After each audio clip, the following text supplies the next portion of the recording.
I'm sure all of you are familiar with those advertisements on TV for different medications, for different treatments, for different treatment centers for various diseases. And I'm curious whether you would agree that maybe medicine and medical treatments simply should not be marketed on television, period.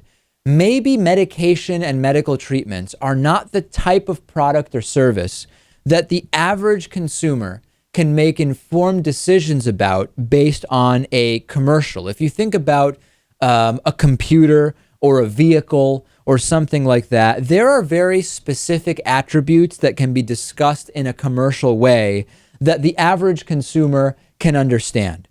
The commercials are used to inform consumers about what product might be a better choice. But when you think about medicine, the number of variables involved in medications and in medical treatments are such that the average consumer, unless you really are making a life out of just informing yourself about medications and medical treatments, the average consumer is truly not equipped to make big decisions based on advertising. They should really be talking to their doctor and medical professionals. Now, you might say, well, David, the point of the ad is to get the patient to go in and talk to the doctor. Well, they can go in and talk to the doctor anyway if they have a particular symptom, and then the doctor would know all of the options that are available to them. And then you get to what might be a pretty good counter argument, which is, well, think for a second about erectile dysfunction and Viagra and those types of medications. Without commercials, individuals might not even know that this is the type of thing that you can talk to your doctor about and that it's okay to talk to your doctor about. Maybe one could make the argument that all the ads for Viagra and Cialis and all of these types of erectile dysfunction pills have, number one, destigmatized those conditions, and number two, created a context where people who would not otherwise think of going to their doctor to ask about these medications go to their doctor. Lewis, where do you stand on this? When I look at the bigger picture, I say, look, these pharmaceuticals are businesses. They have a product. And just like every other business with a product, they have the option of advertising it on television. The difference here is that I'm guessing almost all of the drugs we're talking about here, you still need a prescription for from your doctor. So, I remember seeing commercials for pharmaceuticals where they don't even tell you what the drug is.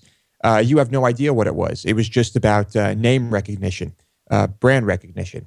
So I think this is okay. You can't just go buy this stuff, right? I mean, ultimately, it's an ad, and those companies have concluded that having these advertisements will somehow make them more money. And maybe now Lewis is inadvertently getting at the real issue here, which is indeed, these are for-profit companies selling products. And it is another instance, in addition to for-profit health insurance, in which we have put people's health inside the for-profit umbrella, the for-profit industry. And maybe that's the problem, because what I think would be a better way of informing people about erectile dysfunction would be public advocacy commercials, which explain what the symptoms are and say that your doctor can help and aren't advertising a particular medication. But of course, who would pay for that? Because if you don't have someone who stands to make money, maybe there just is not the number of dollars that is required to run a significant campaign like that, the way the pharmaceutical companies can run. So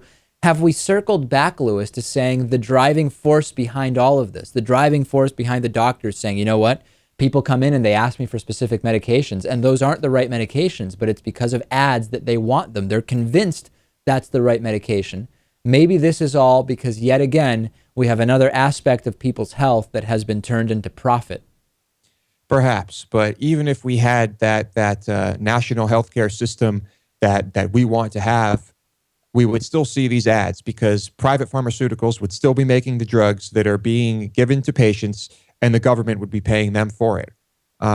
So I don't think we'll see an end to that, but we could at least make sure that everyone is getting those drugs for free. Yeah, I think that, to be honest, the universal healthcare battle, which is a huge battle, a complex battle, is more likely to be a battle that's won than resolving the fact that we have a completely upside down system of pharmaceutical companies. Instead of looking at what diseases are killing the most people and finding a cure, figuring out what disease can we advertise that this pill would resolve.